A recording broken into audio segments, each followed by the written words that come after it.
दोस्तों, इजराइल ने फिर से हमला कर दिया है यमन के हौसी विद्रोहियों पर, ख़ासकर ऐसे वक्त में जब उनका सामना ईरान से हो रहा था। अब ईरान से ख़त्म होकर अब वो यमन के हौथियों पर हमला कर दिया है। फिर उसके जवाब में हौथियों ने भी इजराइल पर हमला किया। अभी तक के नुकसान की पुष्टि अभी ना तो हौथियों ने की है, तो अभी इजराइल की तरफ से कोई पुष्टि की गई है कि उनका बहुत बड़ा नुकसान हुआ है। लेकिन हाँ, ये खबर पक्की है कि हमला दोनों तरफ से किया गया है। पहले इजराइल ने किया, फिर उसके जवाब में पलटवार करके हौथियों ने की यमन के। अब दूसरी खबर की तरफ आते हैं। दूसरी खबर ये है कि नेतन्याहू ने नामजद किया है ट्रंप को और ये कहा है कि ट्रंप को नोबेल प्राइज़ से सम्मानित किया जाना चाहिए। जब हम कहते हैं कि ये दोनों एक ही थाली के चट्टे बट्टे हैं, तो बहुत से लोग ऐसे हैं जो कहते हैं कि नहीं, ऐसा नहीं हो सकता है। ये दोनों बिल्कुल डेमोक्रेटिक तरीके से चलते हैं और इन दोनों का फ़ैसला बहुत अच्छा फ़ैसला होता है।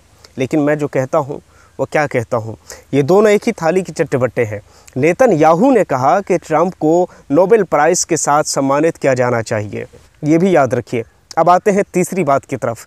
अभी जो रिपोर्ट आ रही है निकल कर वो ये है कि अभी ट्रंप ने यूक्रेन को कई ऐसे हथियार दिए और उसके बाद उसने कहा कि हर किसी को हक है कि वो अपना डिफेंस कर सके। तो यही तो ईरान कर रहा है। अब क्या जवाब देंगे ईरान को? ईरान भी तो यही कह रहा है कि हम अपनी डिफेंस के लिए जो कुछ कर रहे हैं वो कर रहे हैं।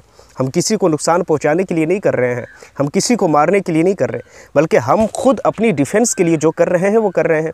ईरान का भी तो जवाब यही है। तो फिर ईरान के इस बात को एक्सेप्ट क्यों नहीं करते कि वो भी अपनी डिफेंस के लिए जो कर रहा है वो कर रहा है? ईरान पर तो फिर इजराइल रातों रात कर देता है। लेकिन यहाँ पर ट्रंप ने खुद ये स्टेटमेंट दिया है और कहा है कि हम यूक्रेन को इसलिए ये सब कुछ दे रहे हैं कि ख़ुद यूक्रेन को हक है कि वो अपनी डिफेंस में सब कुछ कर सके। इसके बाद भी नेतन्याहू कह रहा है कि भाई ट्रंप को नोबेल प्राइज़ के साथ सम्मानित किया जाना चाहिए। तो अब ये बात किस तरफ इशारा करती है, हमसे ज़्यादा आप समझदार हैं, आप समझ सकते हैं। अब उसी के साथ अगर हालिया घटना पर अगर नज़र दौड़ाए तो ब्रिक्स देशों का बैठक था, एक 17वीं सम्मेलन था। उस सम्मेलन में हमारे देश के प्रधानमंत्री मोदी भी पहुँचे और भी बहुत देशों के राष्ट्रपति भी पहुँचे। लेकिन इन तमाम चीज़ों पर बात हुई, लेकिन ट्रंप के पास जब खबर पहुंची तो ट्रंप ने धमकी दे डाली, सम्मेलन के अंदर अगर कोई भी हमारी नीतियों के बराबर या हमारी नीतियों के ख़िलाफ़ अगर कोई बात होती है तो हम उस पर 25 से लेकर 40% तक के टैरिफ लगा देंगे।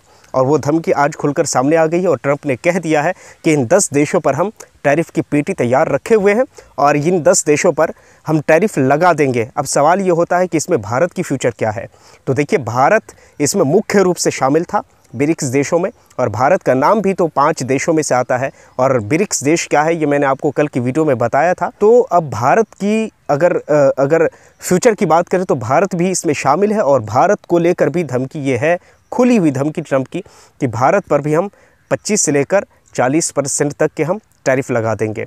अब यहाँ वॉर से शिफ्ट होकर ये टैरिफ वॉर पर आ गया है। अब देखते हैं आगे क्या होता है। अब ऐसा तो है नहीं कि अगर हमारे भारत पर अगर टैरिफ लगाता है तो भारत हाथ पर हाथ धर के बैठा रहेगा, ऐसा तो हो नहीं सकता है। भारत भी हरकत करेगा और भारत भी कोई छोटा तो है नहीं, तो भारत ज़रूर इस पर हरकत करेगा। और आगे देखने वाली बात यह है कि क्या भूमिका होती है, ये हम देखेंगे। अगर अगली खबरों की बात करें तो ऑस्ट्रेलिया के प्रधानमंत्री चाइना से अपना बंदरगाह वापस मांग सकता है।